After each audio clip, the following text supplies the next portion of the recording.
This one was definitely heavy. Hi everybody, Anthony here from Awesome Anthony Productions, and today I'm going to give you my review of the latest film from the Philippou brothers, the twisted minds that brought us Talk to Me, with their new descent into emotional horror. Bring her back. But before we get started, please leave a like, and at the end of the review, if you think I've earned it, subscribe and ring that bell so you never miss any of my new reviews. Now let's get into it. Bring Her Back stars Billy Barratt as Andy, a guilt-ridden, traumatized 17-year-old reeling from the tragic loss of his father. His younger, visually impaired stepsister, Piper, played by Sora Wong, is placed in foster care with him, and they're taken in by former child counselor and grieving mother Laura, played by Sally freaking Hawkins. Joining them is Laura's current foster son Oliver, played by Jonah Wren Phillips, who, how do I put this gently, is super f***ing creepy. Anyway, things go sideways almost immediately. Laura starts showing blatant favoritism towards Piper, Andy gets passive-aggressive side-eyes every time he breathes, and Piper? She's being set up in Lauren's dead daughter's room, wearing her clothes, sleeping in her bed.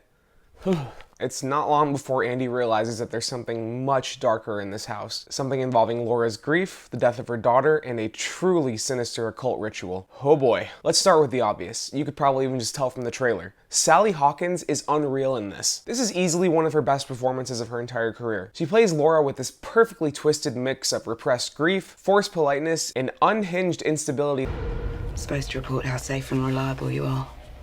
So stay safe. Stay reliable, yeah?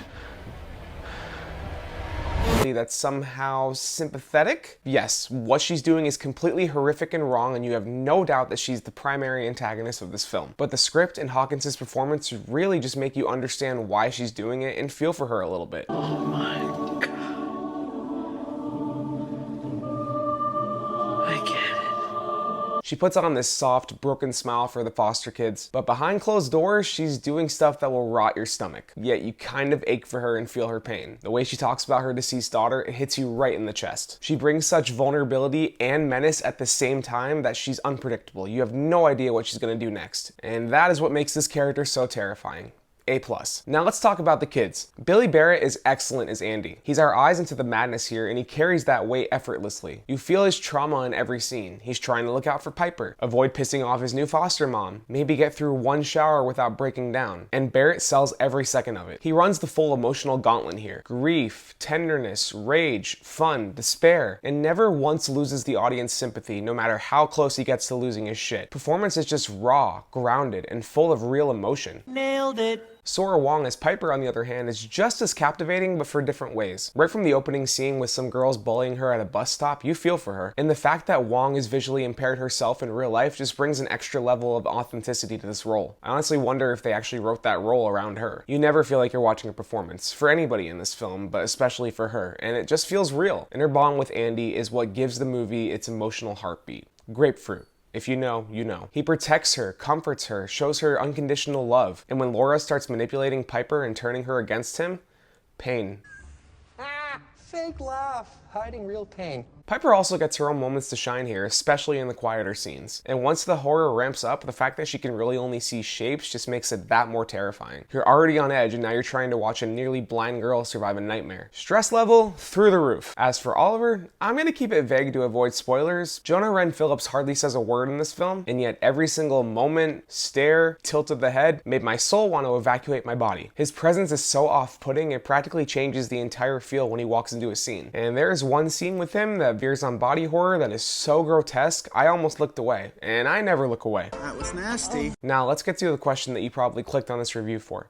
How scary is Bring Her Back? If you're a horror junkie like me, it's not gonna make you scream or jump out of your seat. It's not that kind of horror. No high body count, no haunted house hijinks, barely any jump scares. This is the A24 brand, slow burn, sick to your stomach, disturbing and depressing brand of horror. The kind that just seeps under your skin and stays there for a few weeks after you see it. And it works, especially because the horror is really baked into the story and script itself. The rituals, the themes here, the characters and their arcs. And when you finally find out what Laura's plan is, how the occult ritual works and what she's willing to do to make it happen, yeah, my stomach dropped. It's not graphic in a cheap way, it's just so wrong that it makes your skin crawl. And those VHS tapes of rituals that she studies, no thanks. And again, without spoiling it, Oliver has some of the nastiest scenes in this film. You'll know them when you see them. But underneath all of that, the great performances, the horror, the movie is just really sad.